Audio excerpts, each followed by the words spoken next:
Bonjour, c'est Lara, votre pasteur de Saint-Imier. J'espère que vous allez tous et toutes bien dans cette situation particulière, ce confinement particulier. Ah ben voilà, situation particulière, contact particulier. Aujourd'hui, j'essaye d'être présente avec vous par la vidéo. Une vidéo qui est adressée en premier lieu à vous, au Home à Hébron, mais c'est une vidéo qui sera aussi mise en ligne sur le site internet de l'Erguel. Donc voilà, peut-être que c'est une vidéo qui touchera aussi d'autres personnes, mais en tout cas, c'est vous les premiers destinataires et je vous envoie vraiment toutes mes pensées, tout mon soutien, tout mon courage voilà, pour cette période qui est un peu finalement compliquée pour chacune, chacun de nous. Et un peu dans ce sens de se donner du courage mutuellement. Euh, je vous invite à écouter ou à prier avec moi le psaume 116 qui je trouve traduit bien cette volonté de retrouver confiance, de retrouver courage. Le Seigneur est bienveillant et juste, notre Dieu fait miséricorde. Le Seigneur garde les gens simples, j'étais faible et il m'a sauvé. Retrouve le repos, mon âme, car le Seigneur t'a fait du bien. Tu m'as délivré de la mort, tu as préservé mes yeux des larmes et mes pieds de la chute, pour que je marche devant le Seigneur au pays des vivants.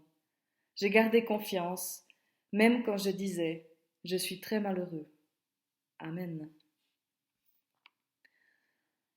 C'est un texte qui je trouvais aller assez bien, puisque c'est un texte qui parle de prendre courage dans une situation difficile.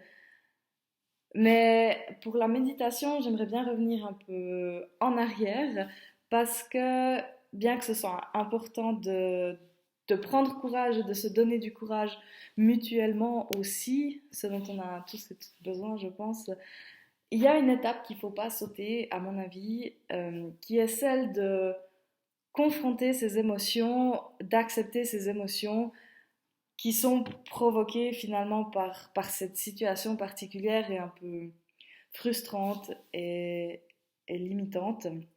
Et c'est pour ça que les versets où ma méditation ne portera pas sur le psaume 116, mais sur deux versets du livre de Job, sur le verset 1 du chapitre 7 et sur le verset 36 du chapitre 30.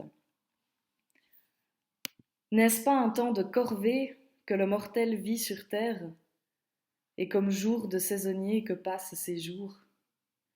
Quand j'espérais le bonheur, c'est le malheur qui survint. Je m'attendais à la lumière. L'ombre est venue. C'est peut-être un peu sombre comme pensée, mais comme je le disais, on vit vraiment un bouleversement en fait avec ce coronavirus et ce confinement, le fait de ne plus pouvoir se voir comme avant, etc. Et je pense que c'est important juste de réaliser et d'être honnête avec nous-mêmes que ça provoque aussi un certain mécontentement finalement cette situation, de plus pouvoir vivre la vie finalement comme on en a l'habitude et comme on le sait. Toutes nos habitudes justement sont mises sans dessus dessous et ça, bah, je pense que c'est assez normal, ça provoque du mécontentement, ça provoque de la frustration et je pense que c'est important de ne pas garder tout ça à l'intérieur mais de pouvoir l'exprimer aussi parce que c'est ça qui va nous permettre finalement d'aller plus loin. Et quand je dis exprimer son mécontentement, finalement, ce que je veux dire, c'est plus un peu de l'introspection, finalement. C'est regarder en son fort intérieur et puis se dire, ben, finalement, qu'est-ce qui m'irrite le plus, qu'est-ce qui me gêne le plus dans cette situation? Pourquoi? Qu'est-ce que cette nouvelle situation provoque en moi de manière générale, mais de manière émotionnelle, finalement? Qu'est-ce que ça fait avec moi?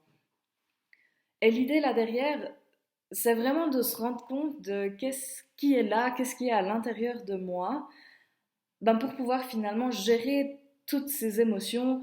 Ça peut être de la perplexité, ça peut être vraiment du mécontentement ou de la tristesse, de l'angoisse. Mais je pense que c'est important de reconnaître que c'est là et c'est important d'essayer de gérer ces émotions, de vivre avec elles. Et oui, c'est difficile parce que on peut se sentir vulnérable, parce que on peut se rendre compte de notre propre impuissance et ça, c'est jamais très agréable.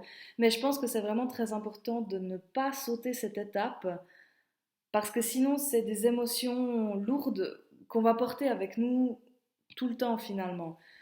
Et essayer de vivre cette situation avec un peu de positivité, avec du courage, avec l'envie de soutenir d'autres, moi je pense qu'on peut seulement le faire une fois qu'on a reconnu justement que c'est une situation qui nous ennuie, qui nous embête. C'est une fois qu'on a pu exprimer ces émotions peut-être plutôt négatives, qu'on peut finalement trouver de la place, faire de la place pour autre chose. C'est en exprimant cette négativité qu'on peut la dépasser. Et en tant que pasteur, mais en tant que chrétien et chrétienne, je pense que c'est aussi important de reconnaître que ces émotions négatives, eh ben, on peut aussi les déposer devant Dieu. Oui, on a le droit de dire à Dieu qu'on est en colère, qu'on est fâché, qu'on est anxieux, qu'on ne comprend pas. C'est aussi des choses qu'on a le droit de lui dire, puisqu'on est dans une relation finalement personnelle avec lui. On n'est pas obligé ou dans la relation, c'est pas une relation où on doit le célébrer uniquement. On a le droit de déposer tout devant lui et aussi la colère, et même si c'est de la colère finalement contre Dieu lui-même. Et ça, on est encouragé par le faire par des textes comme les versets de Job finalement, qui sont des versets qui s'adressent à Dieu et où Job se plaint finalement. Il y a aussi beaucoup de psaumes où les gens se plaignent, ne sont pas contents, ils expriment leur colère, leur tristesse, leur angoisse. C'est des textes qui nous encouragent finalement à faire ça nous-mêmes aussi, à nous dire mais oui, toutes ces émotions-là, on peut aussi les déposer devant Dieu finalement.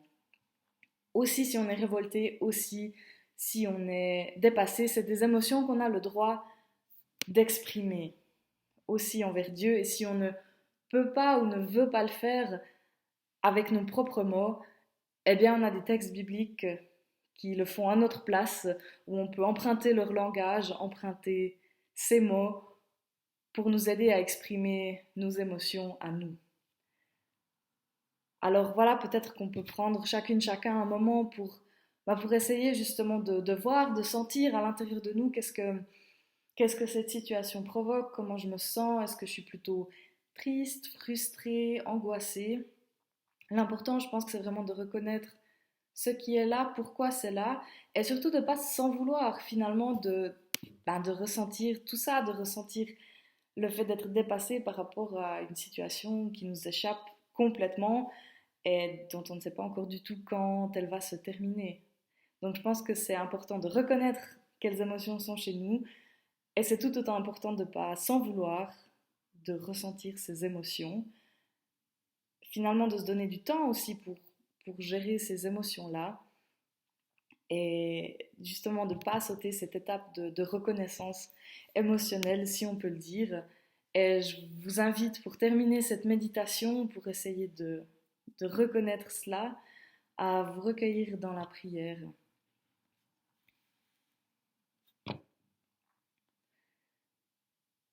Seigneur, dans ma tête et dans mon cœur, il y a le kaléidoscope, les fragments de cette journée, les visions et les sons, les mots et les pensées, les bribes de conversation, les instants de silence. Tous et toutes tourbillonnent, scintillants, distrayants, insaisissables. Aide-moi à les retourner avec douceur jusqu'à ce que ces pièces se posent et que leurs motifs deviennent clairs. Amen.